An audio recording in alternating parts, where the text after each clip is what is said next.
The sun never sets on the Islamic apologetics meltdown. The meltdown started back in June with Mohammed Hijab's interview with Sheikh Yasir Qadhi, where Dr. Qadhi shattered the myth of the perfect preservation of the Quran, instantly exposing decades of lies by Muslim apologists. Both Mohammed Hijab and Dr. Qadhi tried to minimize the damage by deleting the interview, but everyone had already downloaded it, so Muslim apologists received a crash course in the Streisand effect, the principle that when people find out you're trying to hide something from them, they suddenly become more interested in what you're trying to hide. This led to a great deal of mockery. Critics of Islam began mocking the claim that the Quran has been perfectly preserved, and they began mocking Muslim apologists for lying about their book. As we all know, of course, Islam, that proud spirit, cannot endure to be mocked. Mohammed Hijab went off the rails and started sending us messages about golden showers and all kinds of other perversions he learned about from his online viewing habits and from his prophet. Then he came up with the brilliant idea of posting veiled threats of rape and torture directed towards the wives of critics of Islam. That worked out well. Just ask my good friend Abu Porker, the first of the rightly folded critters. After that, Ali Dawah posted a video announcing that despite decades of Muslim apologists lying about the death penalty for apostasy, just like they were lying about the preservation of the Quran, apostates will indeed be executed when Islam conquers the world through high birth rates. There's a reason why there's a capital punishment, because people like you, little weaklings who leave their religion and cause corruption in the land by spreading it, the capital punishment in Islamic law would be applied to you. We have no doubt, and we're proud of that. Yeah? Capital punish will be applied in an Islamic state. Under an emir, it is done, yes, and we, you know what, we'll be watching. The right of the community is greater than you individual wanting your right to freedom, which is BS. Ali Dawah also posted a prayer request for Allah to curse us with diseases, a prayer which, as I said once before, left me shaking in my custom Quran skin shoes.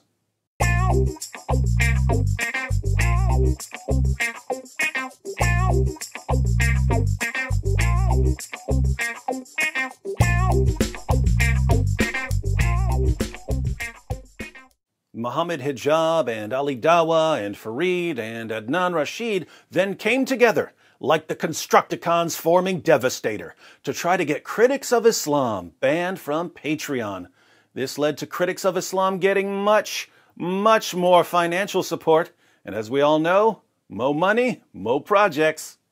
The Speaker's Corner Dawah teams then decided that the greatest threat to world peace is a 5-foot-tall woman with some Muhammad cartoons. So they surrounded Hatun Tash and convinced the British government to forcibly remove her from Speaker's Corner, not realizing that by blocking free speech at Speaker's Corner, they just showed the world that mainstream Islam is indeed hell-bent on destroying the foundations of Western civilization. Sharia-phile Ali Dawah summed up the Islamic perspective on free speech when he tweeted, "The concept of freedom of speech is absolute BS." But keep in mind that if you're at all concerned about being forced to obey the commands of an illiterate 7th century caravan robber, you must be a racist, Islamophobic, hate-mongering bigot.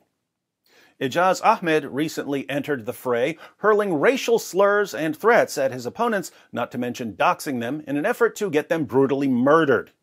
To his credit, Shabir Ali's prize student Ijaz did apologize, although, since one of his former friends announced that Ijaz has been plotting this for years, it's difficult to take his apology seriously.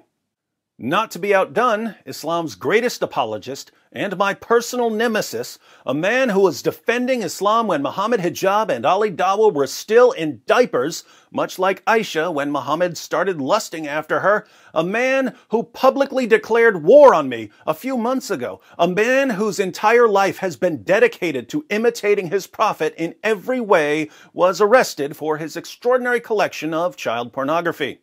Rob Christian posted a video exposing MENJ's obsession with kiddie porn. Once he was released on bail, MENJ responded by declaring, I'm coming for your censored head, you censored Rob Christian, and by posting a picture of himself with a kitchen knife. Not surprisingly, one of MENJ's obsessions is arguing that Rebecca in the Bible was 3 years old when she married Isaac. Rebecca was a shepherdess when she was married, so she clearly wasn't 3 years old. Why is MENJ obsessed with the claim that a 3-year-old girl is ready for marriage? Well, it all makes sense now that we know what police found on his computer. MENJ's most recent post about me was a response to me chewing up the Quran and spitting it out. MENJ replied that psychopath chews on paper because he's a goat. Well, I wouldn't be the first goat to chew on the Quran, would I, MENJ? Apart from that, I do have to correct you. I'm not a goat. I'm the goat, and you should write it like this next time. Much like Aisha when your prophet climbed on top of her, you're missing a few periods. So, in the past few months, the Muslim apologists who've spent years lying about the preservation of their book, lying about the Islamic view of our rights, lying about the penalty for apostasy, and lying about the Islamic view of women, suddenly began admitting that the Quran has been corrupted, that apostates will be executed, and that Islam aims to destroy Western civilization.